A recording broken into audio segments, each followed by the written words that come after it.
Namaste. So her name really isn't Mrs. Yoda. It's Ouyang-Ming-Yu. She taught Qigong in San Francisco during the late 60s, 70s, and into the 80s. And she passed away in the late 80s. Unfortunately, she's no longer with us, but she did pass her knowledge down to several disciples who are still teaching and who are continuing the lineage of Qigong. Now, why is that important? Lately here we've been studying on this channel the Upaniṣads, and especially Bṛhadāraṇyakopaniṣad, the great Upanishad of the secret teachings that are given in the forest, is the literal meaning. And one of these teachings, not only that you can attain the highest enlightenment by meditating on the horse sacrifice, that's the first one. But because people don't know the horse sacrifice, it's hard for them to implement that teaching. The next teaching is you can attain the highest enlightenment by identification with the vital force. What is the vital force? Prana, or Qi, as in Qigong. Qi or Qi is the terminology used in the Far East, China and Japan, for prana. Vedic prana is the life force, the vital force. It's that which makes us alive. And so this is given in the Upanishads as a focus for meditation.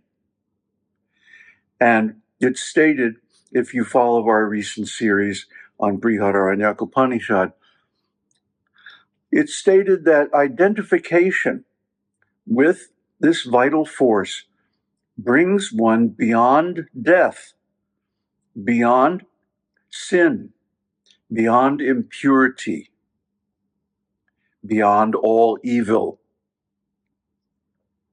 So how do you identify with the vital force? Well, the beginning of it is a technique taught by the Buddha called Anapanasati. Ana means breath.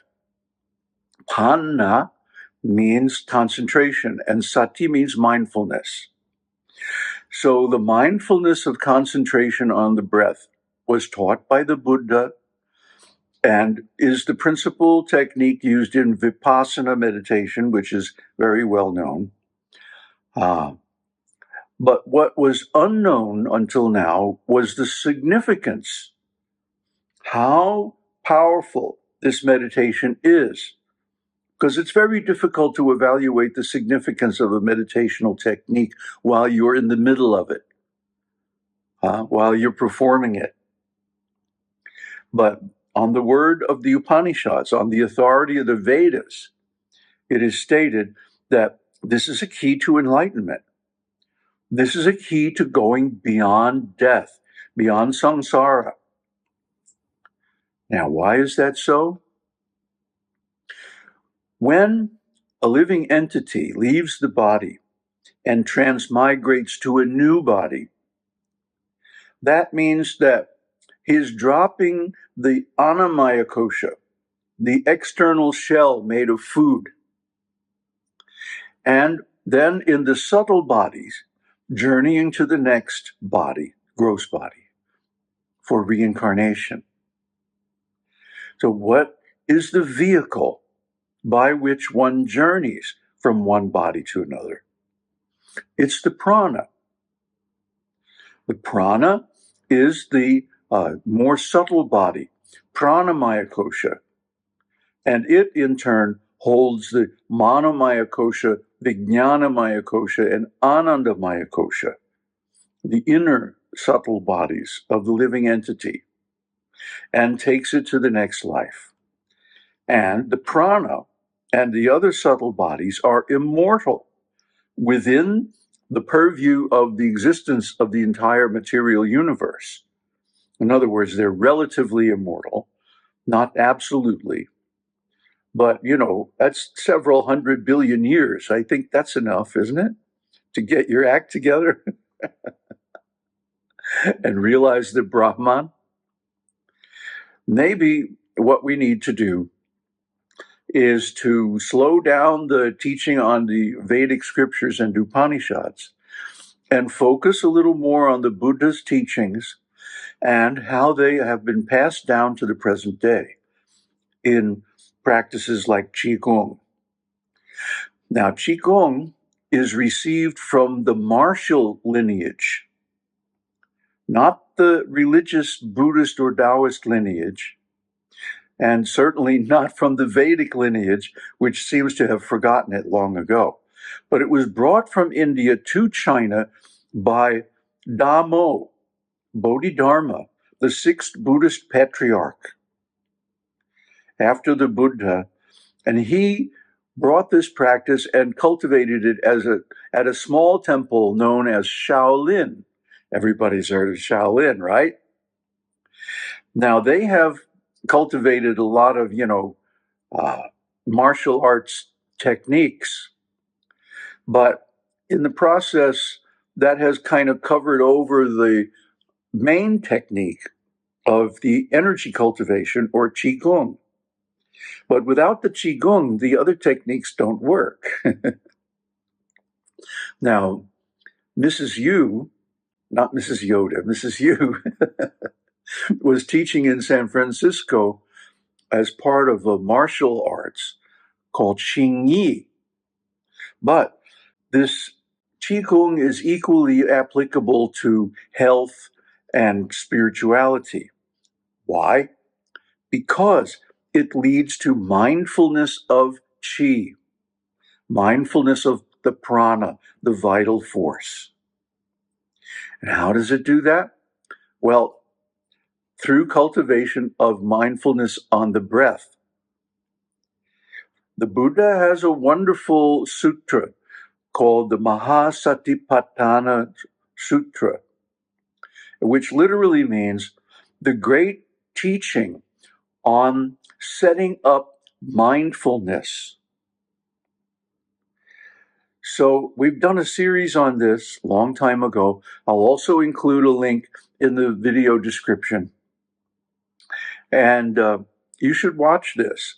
It's like 4 years old series. And I also have another series on the Qigong practices. And we are going to do more series on that. I have a partner who I'm working with on the different techniques, and we will show them. He's nicer to look at than me, so we're going to use him as a model. Anyway, the technique taught by Mrs. Yu is very simple.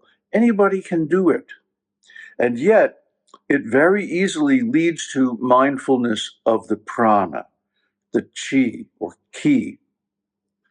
And this mindfulness develops into identification by close association over a long period of time. Because isn't that how we identify with our body, our minds, our names, our possessions, and family, and so on? By association. So who we associate with is what we will become. So when we associate with the vital force, we become like that. And when the time comes to leave the body, we are not in distress because we know we are the prana. We have realized that we are the prana. And as I said, the prana is immortal. Now, this has been forgotten by the Buddhists. They don't realize themselves the significance of this identification with prana. They only know it makes you strong and it makes you feel great. Which is, that's enough reason to do it, isn't it? But the real reason, or the deeper reason behind it, is that it produces this identification with the prana that leads to freedom from sin, freedom from evil, freedom from death, even. Well, this is certainly a result worth striving for. And it's a very simple practice. Anyone of any age can do it. Because after all, the very first thing we do when we come out of the womb is breathe. And the very last thing before we drop the body is breathe. Definitely, when the breathing stops, one is considered dead. And there's no response, there's no activity, no breath. He's gone. It's over. So, this is the symptom of life. This breath. And without the breath, one falls unconscious very quickly. So, without breathing, without this food, and without sharing the food with all the other organs of the body soon becomes unresponsive, dead. Therefore, prana, the breath of life, is the main vital force of the living entity. And mindfulness of prana, or mindfulness of breath, which is the same thing, is the technique that leads to this identification. So we are going to pick up this thread and expand it so that all of you, even if you don't have extensive knowledge of the Vedas, can benefit from it and get the vastly improved energy, health, clarity of mind, and confidence that comes from identification with the prana, which is that vehicle which brings you beyond death. Aum Tat Sat. Aum Shakti Aum. Aum Namah Shivaya.